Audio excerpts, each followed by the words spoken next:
Here's how to check if your internet is using IPv4 or IPv6.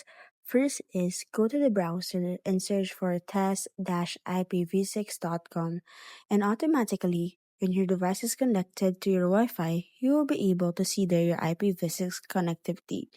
Just click on the test run options and you will see there the results. For the IPv4 DNS record, it says the connection was okay. For IPv6 DNS record, it is bad. For dual stack DNS record, it is okay. For dual stack DNS large packet, it is also okay. For IPv6 large packet, it says bad. And for the other IPv6 service power and service power provider, it is bad.